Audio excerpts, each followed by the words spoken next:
नमस्कार दोस्तों, राधे राधे। प्रेम से बोलिए शंकर भगवान की जय। आज हम सोमवार व्रत की कथा सुनेंगे। एक समय की बात है, किसी नगर में एक साहूकार रहा करता था। उसके घर में धन की कोई कमी नहीं थी, लेकिन उसकी कोई संतान नहीं थी। इस कारण वह बहुत दुखी रहा करता था। पुत्र प्राप्ति के लिए वह प्रत्येक सोमवार को व्रत रखता था और पूरी श्रद्धा के साथ शिव मंदिर में जाकर भगवान शिव और माता पार्वती की पूजा किया करता था। उसकी भक्ति देखकर एक दिन माँ पार्वती प्रसन्न हो गई और भगवान शिव से उस साहूकार की मनोकामना पूर्ण करने का आग्रह करने लगी।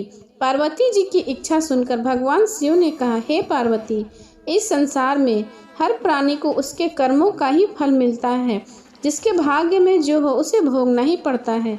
लेकिन पार्वती जी ने साहूकार की भक्ति का मान रखने के लिए उसकी मनोकामना पूर्ण करने की इच्छा जताई।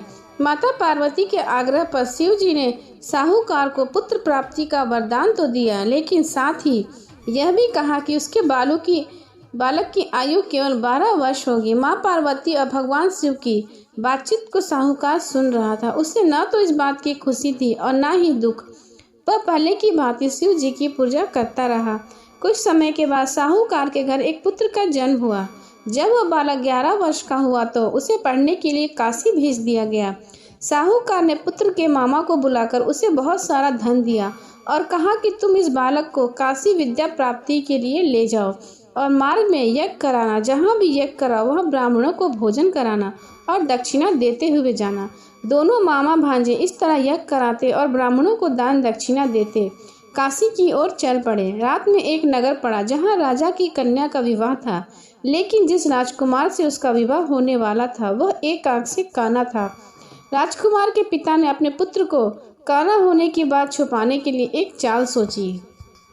साहूकार के पुत्र को देखकर उसके मन में एक विचार आया। उसने सोचा, क्यों न इस लड़के को दुल्हा बनाकर राजकुमारी से विवाह करा दूं।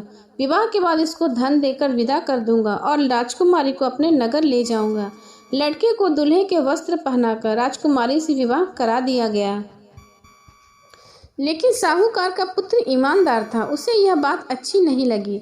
उसने अवसर पाकर राजकुमारी की चुन्नी के पल्ले पर लिखा कि तुम्हारा विवाह तो मेरे साथ हुआ है, लेकिन जिस राजकुमार के संग तुम्हें भेजा जाएगा वह एक आंख से काना है।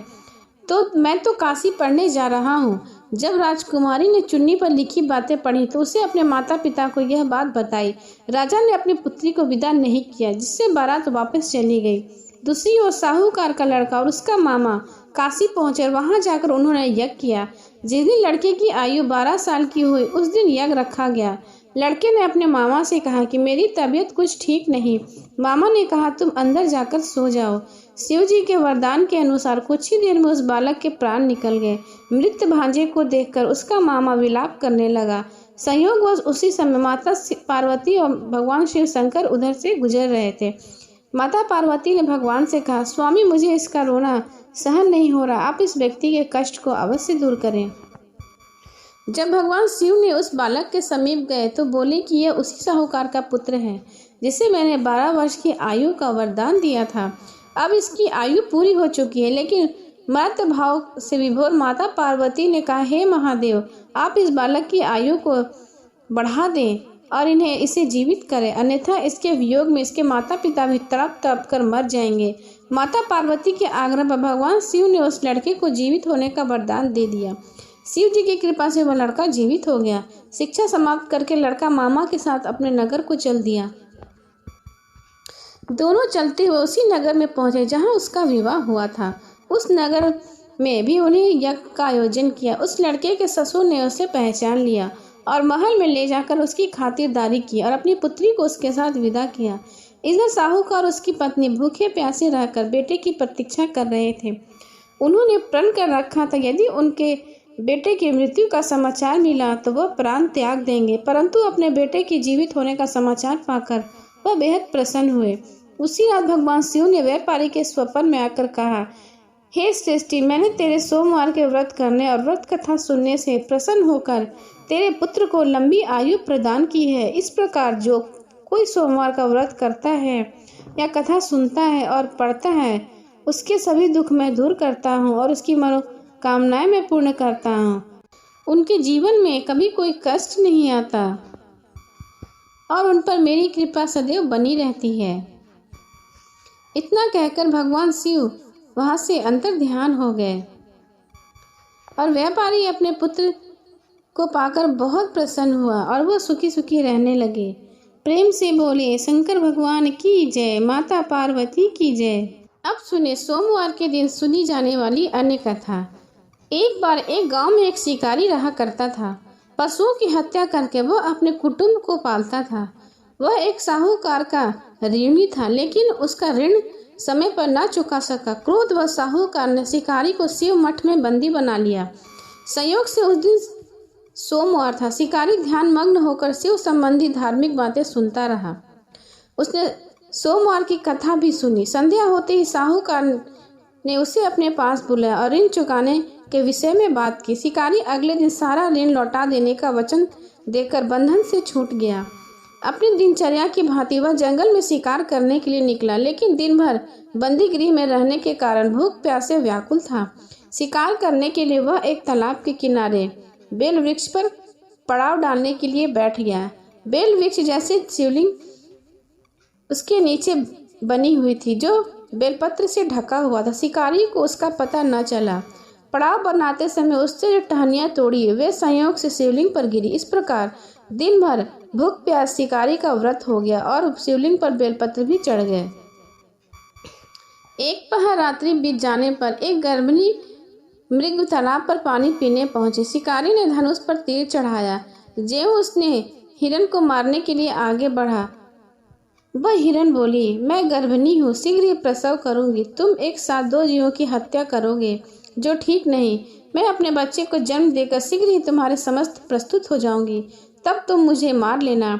शिकारी की तीर हटा लिया और उस हिरण को छोड़ दिया और हिरण झाड़ियों में कहीं लुप्त हो गई।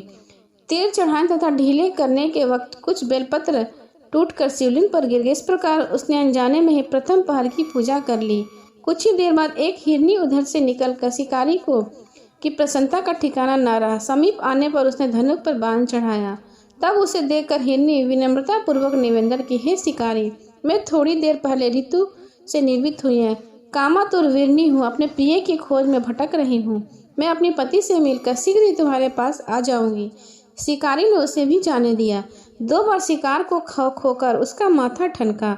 वह चिंता में पड़ गया। रात्रि का आखिर पहर भी बीत रहा था। इस बार भी धनुष से लगकर कुछ बेलपत्र शिवलिंग पर जा गिरे। शिकारी को खोकर उसका माथा ठनका। वह चिंता में पड़ गया। रात्रि का आखिर पहर बीत रहा था। तभी के अन्य हिरण अपने बच्चों के साथ उधर से निकली। शिकारी के लिए वह स्वर्णमणि अवसर था। उसने धनुष पर तीर चढ़ाकर जैसे उसने तीर छोड़ने ही वाला था कि हिरनी बोली, हे पराधी, मैं इन बच्चों को पिता के हवाले कर कर लौट आऊंगी। इस समय मुझे मत मारो। शिकारी हंसा और बोला, सामने आए शिकारी को छोड़ दो, मैं ऐसा मूर्ख नहीं। इससे पहले मैं 2 बार अपने शिकार को खो चुका हूँ। मेरे बच्चे भूख प्यास से तड़प रहे होंगे। उत्तर में हिरण ने फिर कहा, मैं जैसे तुम्हें अपने बच्चों की ममता सता रही है, ठीक वैसी मुझे भी अपने बच्चों की ममता सता रही, इसलिए सिर्फ बच्चों का नाम पर मैं थोड़ी देर के लिए जीवन दान मांग रही हूँ। हे पराधी, मेरा विश्वास करो, इनके पिता के पास छोड़कर मैं तुम्हारे पास तुरंत लौट आऊंगी। हिरण का दीन स्वर सुनकर शिकारी को उस पर दया आ गई। उसने उस मृग को भी जाने दिया। शिकार के अभाव में बेलवृक्ष पर बैठा शिकारी बेलपत्र तोड़ तोड़कर नीचे फेंकने लगा। पाँव फटने को हुई तो एक हष्ट पुष्ट हिरनी उधर से रास्ते पर आई। शिकारी ने सोच लिया कि इसका शिकार तो वह अवश्य करेगा। शिकारी की तनी तीर देखकर मृग विनती स्वर में बोला, हे पराधी भाई, यदि तुमने मुझे पूर्व आने वाली 3 हिरनी तथा छोटे बच्चों को मार डाला तो मुझे भी मारने में विलम्ब न करो, ताकि उनके वियोग में मुझे एक क्षण भी दुख न सहना पड़े। मैं उन हिरनियों का पति हूँ। यदि तुमने उन्हें जीवन दान दिया तो मुझे भी कुछ क्षण के लिए जीवन दान देने की कृपा करो। मैं उनसे मिलकर तुम्हारे सामने आ जाऊंगा।